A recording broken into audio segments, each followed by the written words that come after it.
அனைவருக்கும் மாலை வணக்கம். இன்று ஜேடி விளாக்ஸ் அண்ட் பொலிட்டிக்ஸில் பார்க்க இருக்கும் தலைப்பு என்னவென்றால் நீர் மேலாண்மை. நாம் தமிழர் கட்சியின் அனைத்து திட்டங்களையும் அவருடைய நல்ல செயற்பாட்டு திட்டங்களையும் எடுத்து மக்களுக்கு சொல்வதை தான் நான் இந்த ஜேடி விளாக்ஸ் அண்ட் பொலிட்டிக்ஸில் நான் பண்ணிகிட்ருக்கேன். இன்றைக்கி நாம் பார்க்க இருப்பது நீர் மேலாண்மை திட்டம். நீர் மேலாண்மை திட்டம் தமிழ்நாட்டில் குமரி மாவட்டத்தில் ஆற்றூர் என்னும் இடத்தில் அருகே காணப்படும் ஒரு குளம். அதனுடைய நிலைமையை தான் இன்று நான் உங்களுக்கு காட்டவிருக்கிறேன். நீங்கள் சற்று பாருங்கள். இதனுடைய நீர் கொள்ளளவை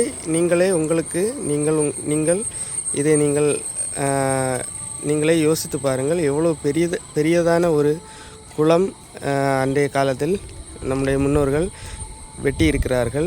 இதை எதற்காக வெட்டி இருக்கிறார்கள் என்றால், மழை காலத்தில் நம்முடைய நீரை சரியான அளவில் சேமித்து வைப்பதற்கும் விவசாயத்திற்கு பயன்படுத்துவதற்கும், வெயில் காலங்களில் மற்ற தேவைகளுக்கு பயன்படுத்துவதற்கும் தான் இந்த குளங்களை எல்லாம் முன்னோர்கள் வெட்டி வைத்தார்கள்.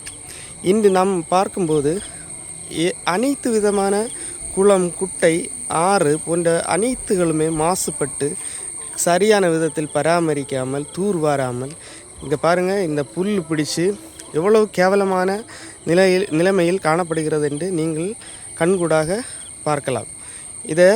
இதை சரி செய்வதற்கு பேரூராட்சியோ இல்லை பஞ்சாயத்தோ எந்த விதமான நடவடிக்கைகளும் எடுப்பதில்லை. இதை மாற்று வழிகள் என்னவென்று பார்த்தால், ஒன்றில் ஆட்சி செய்யும் அதிகாரம் இதை பார்வையிட்டு இதை சரி செய்ய வேண்டும். இல்லை என்றால் பொதுமக்கள் இதற்கான ஒரு முன்னெடுப்பை எடுத்து இதை சரி செய்ய வேண்டும்.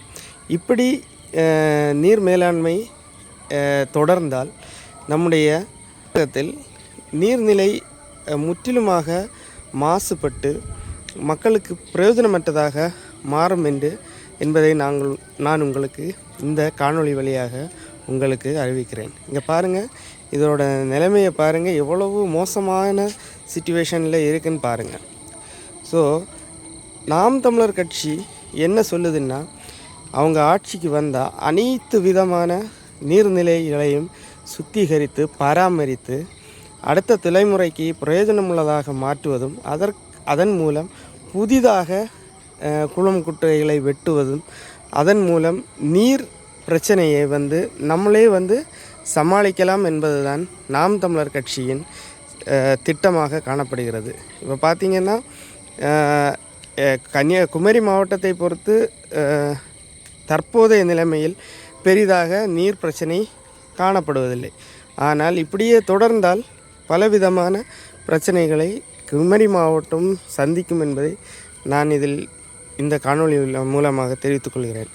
இப்போ பார்த்திங்கன்னா, கர்நாடகா, கேரளா, ஆந்திரா போன்ற மாநிலங்கள் கம்பேர் பண்ணும்போது தமிழ்நாட்டில் தான் அதிகமான மழைப்பொழிவு காணப்படுகிறது. ஆனால் அதை சரியாக சேமிக்காமல் தான் நம்முடைய அனைத்து நீர் பிரச்சனைகளும் நமக்கு வருகின்றன. இதை நான் மக்களுக்கு எடுத்து சொல்வதற்காக தான் இந்த காணொளியை நான் உங்களுக்கு போடுகிறேன். இந்த வீடியோ உங்களுக்கு பிடிச்சிருந்தால் லைக் பண்ணுங்கள், ஷேர் பண்ணுங்கள், உங்களை ஃப்ரெண்ட்ஸ் அண்ட் ரிலேட்டிவ்ஸுக்கு ஷேர் பண்ணி அதை சப்ஸ்கிரைப் பண்ண சொல்லுங்கள். நீங்களும் உங்களுக்கு இந்த வீடியோ பிடிச்சிருந்தால் என்னுடைய சேனலை சப்ஸ்கிரைப் பண்ணி சப்போர்ட் பண்ணுங்கள். நன்றி, வணக்கம்.